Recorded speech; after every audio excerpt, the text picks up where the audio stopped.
I hate you. Hate, hate, hate.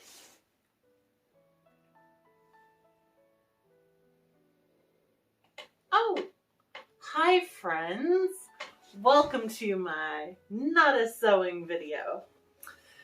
I'm Emily, your very particular friend. And today I'm drinking, okay, this is not tea, my friends. This is Gatorade. This is Gatorade. I think it's black cherry Gatorade.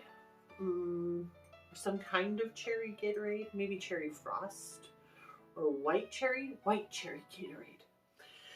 Yeah, because I'm very dehydrated and I needed my electrolytes. So, but I am drinking it out of my Catherine de Medici Time Travel Society mug. Holla! Okay, I will never do that again. Okay, I can guarantee I'll never do that again, but I really shouldn't ever do that again, so. And I recognize that, so, you know, knowing is half the battle. I went to a tea party today. My lovely friends, Lady Rebecca Fashions and Rachel Jones Photography's photos. I will get the proper link and post it in the description below. We went and got takeout tea from the Secret Garden Tea Room in Sumner, Washington. And then we set up a lovely tea party at Lady Rebecca Fashion's house and sat around and had tea and tiny sandwiches and lovely little treats and more tea and talked shop and boys and stupid boys, especially because poor Rachel, stupid boys, and drank more tea. There was lots of tea drinking, which I love, so it was fantastic and fabulous. And then me and Lady Rebecca Fashions went to see the new Downton Abbey movie. It was amazing. If you are a Downton Abbey fan, you will be absolutely thrilled. Not only are some of the new locations just divine, but the costuming is so beautiful. And it made us laugh. We laughed so hard, so much.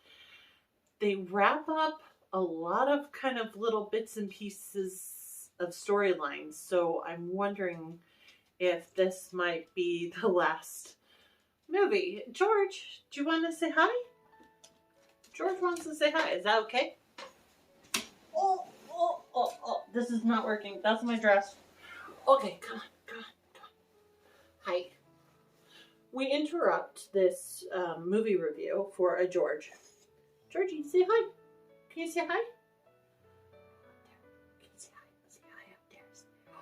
Say hi, I'm George. I put fluff in the air that makes my mommy sneeze, but she doesn't care because she loves me more than all the people in all the world. Huh. We just don't tell his daddy that. But this is my boy. This is my baby George. He is precious. Okay. Oh, ow. He also needs his nails clipped desperately. It's sad. He gets really, really cute and fluffy, and I just wish I could keep him fluffy forever, but his fluffiness and his nails really need to be clipped and trimmed because he's part poodle. So when his hair gets dirty, stuff doesn't really wash out of his hair. It just kind of clings to it. So you basically have to cut it off. So in 2 days, he will be sleek, short-haired, and all his cute fluff will be gone. And he will look 2 times smaller. But that's okay. We will still love him. I hope you have a fluffy baby at home because fluffy babies are the best. I love my fluffy baby. I love him. I could talk about this all day. Back to Downton Abbey. Highly recommend it. If you're a fan, I think you will love it. I am not going to give you any spoilers, though I'm desperate to give you spoilers, but I'm not going to do it. just going to say that they do wrap up a lot of storylines to the point where I think this is probably going to be their last film, which is really sad with how well this film was done and how fun it is and how relatable to Singing in the Rain, the movie, it is. Okay, that's my one spoiler, but it's not really a spoiler. It's more like a very vague hint. But once you see it and you're like, oh, I know what she was talking about, you should totally comment here and be like, oh my gosh, Sucky Seamstress, I know what you were talking about. So, I'm using my ring light. I don't know if the lighting's any better, because like, overhead lighting, ring light, and then I feel like there's still like the shadow space. I don't know. I'm like the opposite of Morticia Addams in Addams Family. Do you ever notice how they do the lighting on Morticia? How they have kind of a shadow here, and then there's like this kind of strip of bright light that goes across her eyes. I'm kind of the opposite. I feel like big white forehead, big white cheeks and face. Darkness. Okay. I don't know what that was. I apologize. Should I edit that out? Say it with me. I do not edit. Green dress. I have been working on fixing some issues with the green dress. And it is almost wearable, which is great because I'm supposed to wear it tomorrow. I am going to be up late tonight and very tired. But green dress. Hello, I am the green dress. I don't know why I'm grabbing my boobs. Oops, sorry. I'd love to say this was a labor of love, but at this point, I hate this dress. I don't even want to put it on. I want to throw it in a bin and never touch it ever again. But that's okay. I'm currently in the middle of, I pulled apart this lining at the waist, and I'm going to straighten it out and then reattach it. Then I sewed one of my lacing strips on the wrong direction, so I had to unpick it and I have to sew that back on. Then I need to attach the bottom part of the sleeves, and then I need a closure on the very back opening slit, and then I need to hem it because it is like a foot longer than I am, which I don't know how these things keep happening to me. Whenever people are like, oh, you shouldn't call yourself the sucky seamstress, that's so self-deprecating, and you make beautiful things, and you shouldn't do that. I just want to be like, look at this. The skirt is a foot longer than it should be. How did this, stuff like this happens to me all the time. It's my brain. My brain just, I don't do math, for one thing. I don't do math. I try, but I don't do math. And my brain just like, it doesn't see the big picture. It doesn't understand the big picture. It doesn't see the big picture. There is no other picture. My brain's just la la la la la la la la la la off here while I'm trying to do sewing projects. So that is why I go by the sucky seamstress, because sucky, folks. But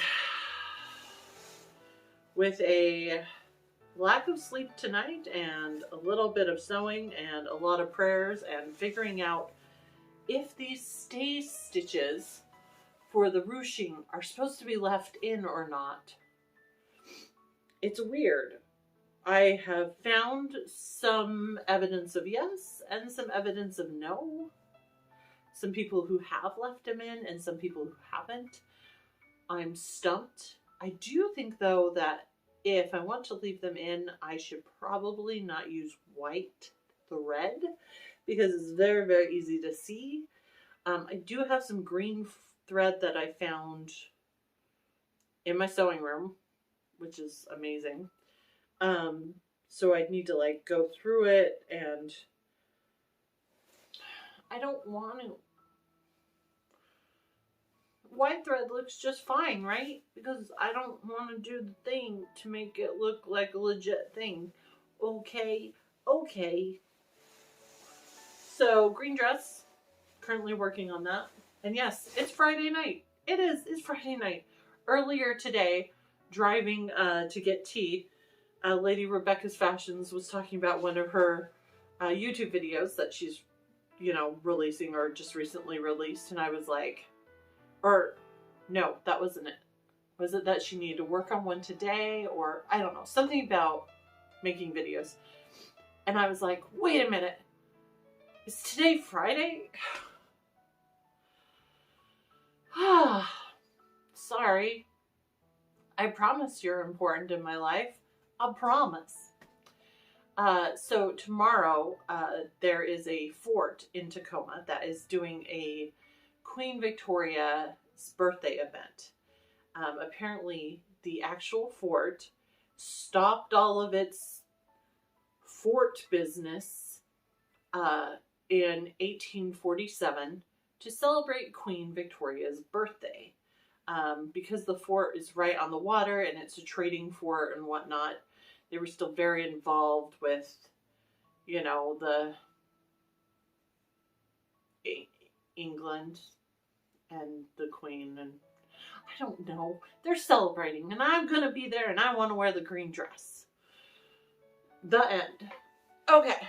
Then on Sunday, there is a Regency outing that was supposed to be last weekend and is been moved to this weekend. And I have been making a 1790s transition gown. I have been using the American Duchess Simplicity pattern that we all know and love.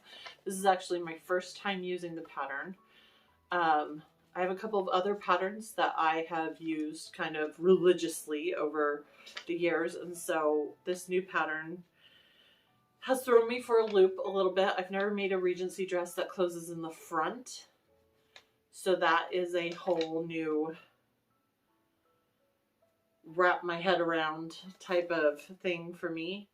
I do love that on the American Duchess website, under the blog section, you can find a blog where the main lady, I can't remember her name off the top of my head, just like I can never remember anything off the top of my head. If you go to it, you'll see her.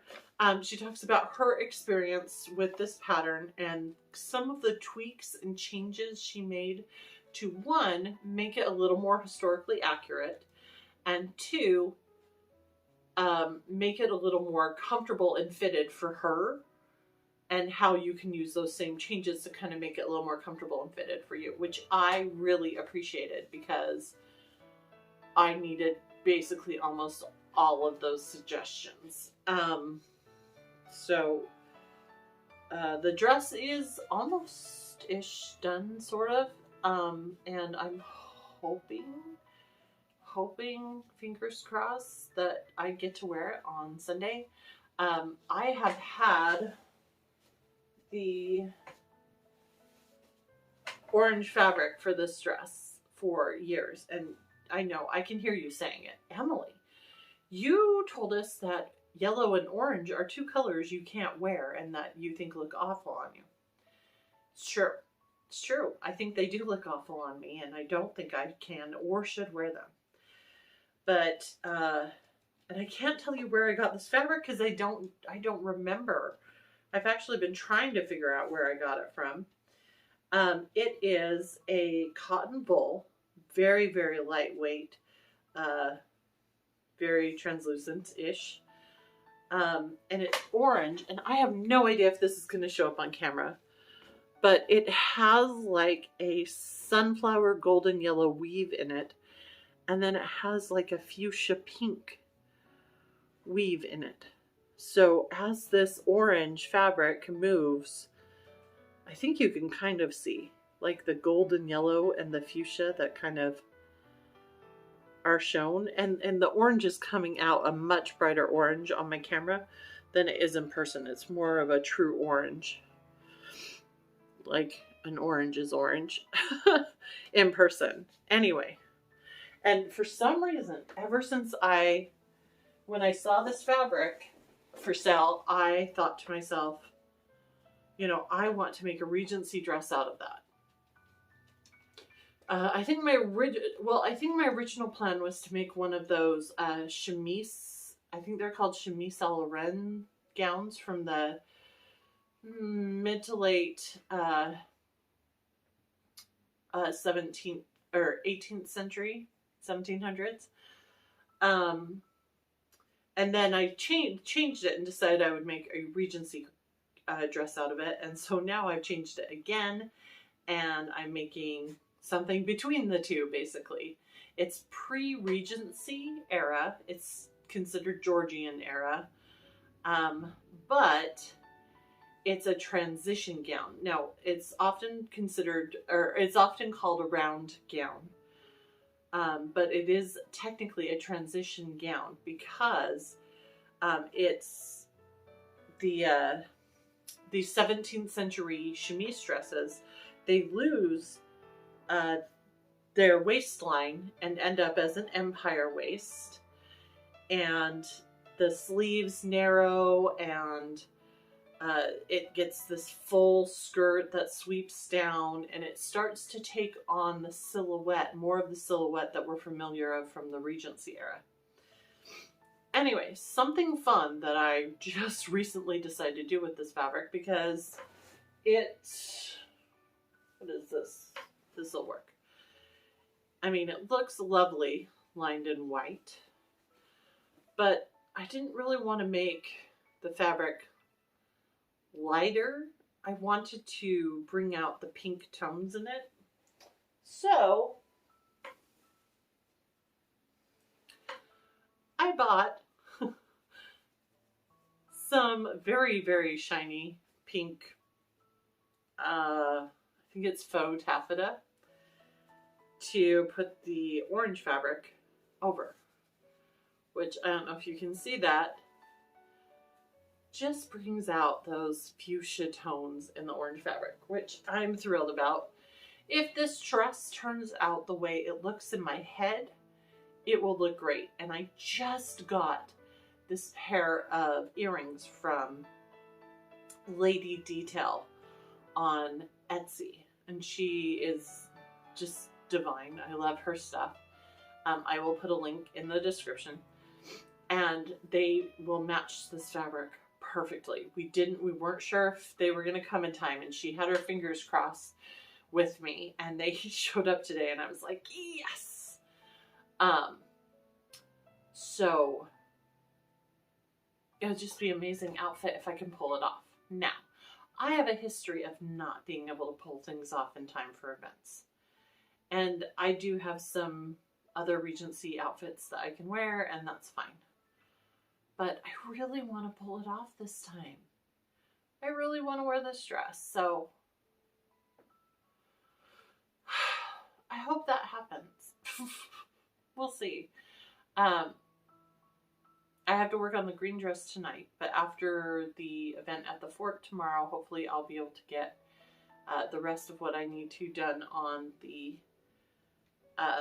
transition dress, as I tend to call it the most. You know, round gown is so much easier to say. Round gown, round gown, round gown. But no, not me. I have to say transition dress. Transition dress. Not easier to say at all. Harder to say. Very much harder. But that's me just doing super hard things since 19...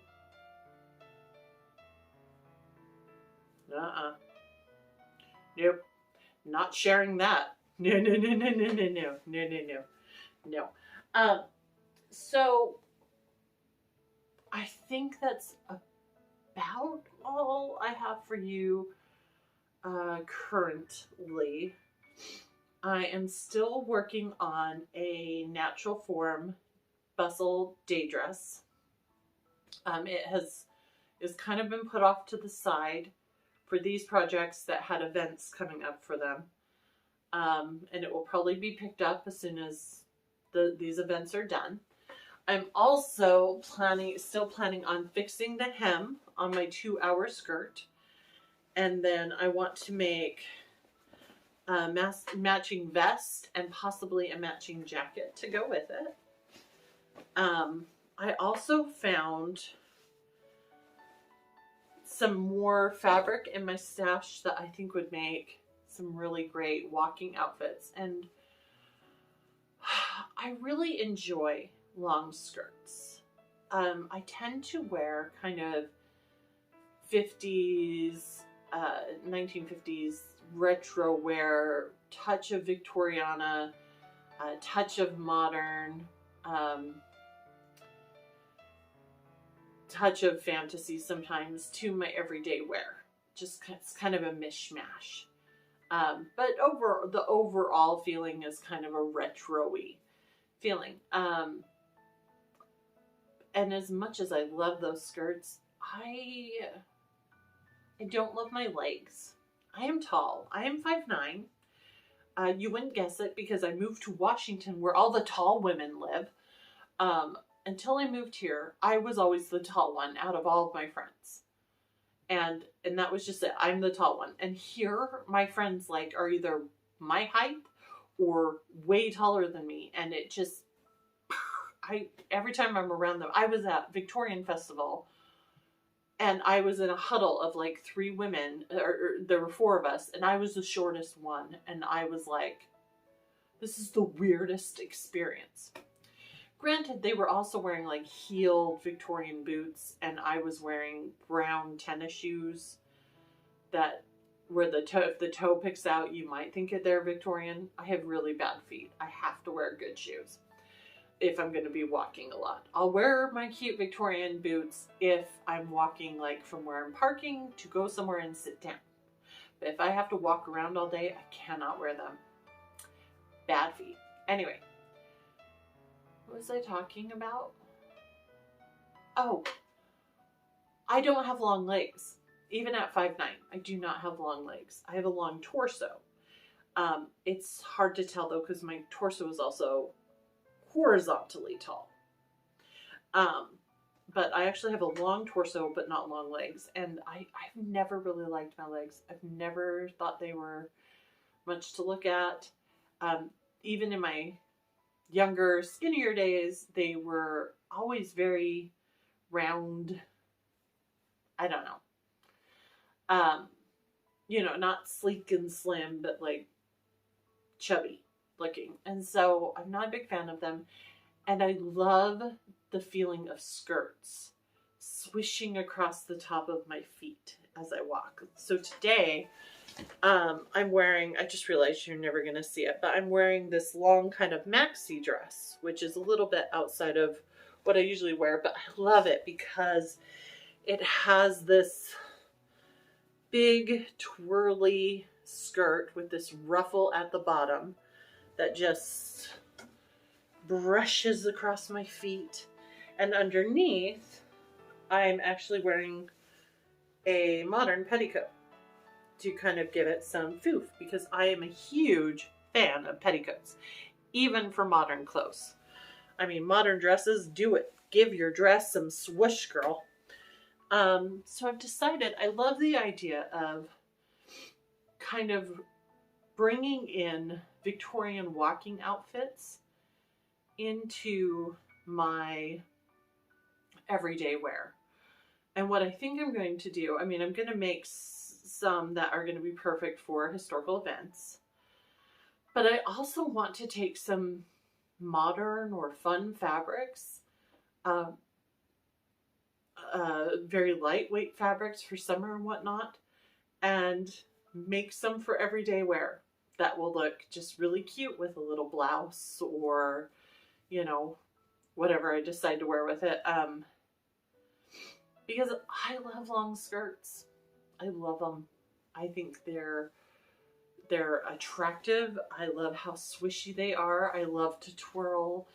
I just feel feminine and ladylike, and obviously that is me. It's not everyone's cup of tea, but it is so definitely mine. And over the past like 4 or 5 years, I've been trying to not redefine myself, but find myself, really. I I kind of lost my self-aesthetic when I went through some really hard things in my life. And going through those hard things, I suffered depression, and suffering from depression, I gained a ton of weight. And I just continued to gain weight and gain weight and gain weight as more and more hard things would happen. And I got to the point where I was looking at my clothes and being like, what fits? You know? Or I'd buy something because it fits. It works. Not because I loved it or I felt pretty in it or because it made me feel good inside. And so the past couple of years, I've been trying to weed out the it fits clothes and pull in, look at my poofy sleeves. Look at my swooshy skirt. Look at my fluffy petticoat type of clothes.